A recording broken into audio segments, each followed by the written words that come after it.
Datuk Yang Dipertua, selain dari itu, saya ingin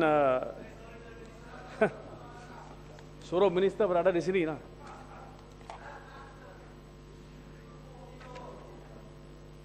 Datuk Yang Dipertua, selain dari itu juga kita dapat tahu dari ini bahawa apakah prosedur yang akan digunakan atau apakah fakta-fakta yang akan diambil kira untuk membuat satu laporan terhadap hakim-hakim. Di sini tidak ada apa-apa yang spesifik. Saya nak katakan satu kes yang telah terjadi di negara ini lebih kurang 5 tahun dulu. Semasa itu Ketua Hakim Negara adalah Tun Hamid Fairuz. Masa itu ada satu laporan telah dibuat kepada beliau oleh seorang peguam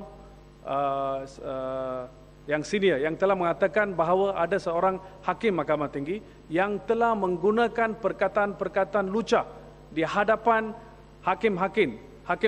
di hadapan peguam-peguam wanita dan juga international students di kamar beliau. Semasa perkara itu diberitahu kepada Hakim Tun Ahmad Fairuz, beliau telah mengatakan memohon agar orang yang mengatakan sedemikian membuat satu laporan.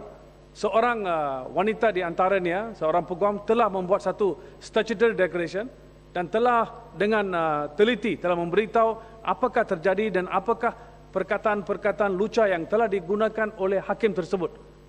Walaupun itu dibuat, sehingga hari ini saya difahamkan tidak ada tindakan apa-apa diambil terhadap hakim tersebut, manakala hakim tersebut telah dinaikkan pangkat. Macam mana ini boleh terjadi?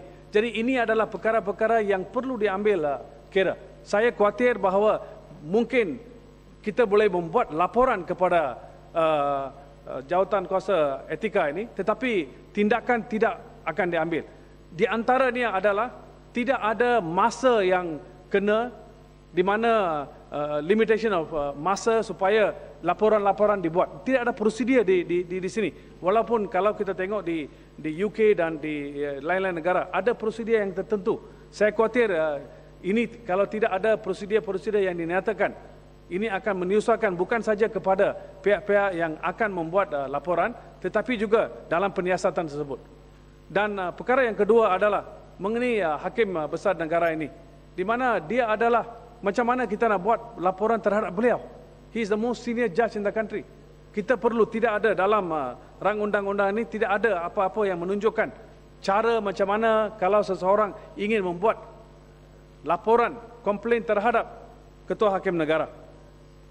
Selain dari itu, Datuk Yang Dipertua, saya juga dapat tahu bahawa dalam rang undang-undang ini tidak ada apa-apa yang boleh memberitahu Dewan Rakyat ini bahawa ada setiap tahun ada beberapa kes-kes yang telah diambil tindakan terhadap hakim-hakim. There is no place or nothing mentioned for an annual report. Tidak ada ruangan supaya ada satu annual report untuk tiap-tiap tahun dibuat supaya ditabelkan di Dewan Rakyat supaya ahli parlimen dapat mengambil bahagian dan juga dalam proses ini memberi tahu apakah kesalahan-kesalahan dan siapakah yang terlibat dan apakah nama-nama atau kalau tidak ada nama-nama peguam sekurang-kurangnya siapakah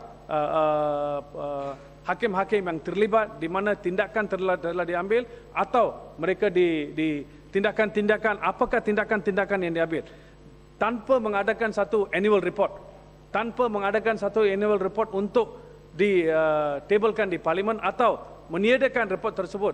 Ini menunjukkan satu perbuatan macam di private club, di mana mereka boleh mengambil tindakan dan ini disembunyi di klub-klub tersebut. Tetapi untuk hakim-hakim, kita perlu tahu, ini bukan satu private club.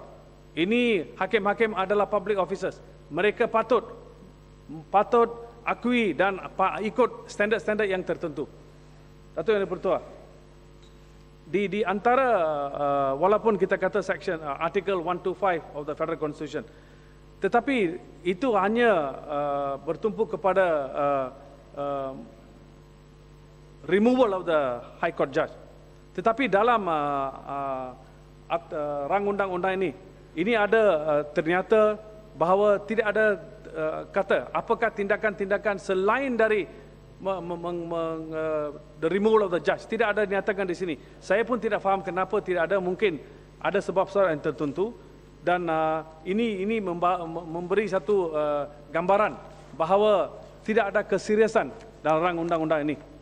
Dan juga selain dari itu, Datuk Dipertua, juga tidak ada mekanisme yang ada di rang undang-undang ini yang akan memberitahu apakah tindakan yang telah diambil terhadap hakim-hakim, dan adakah tindakan-tindakan itu yang telah diambil akan diberitahu kepada pihak-pihak yang membuat komplain-komplain tersebut.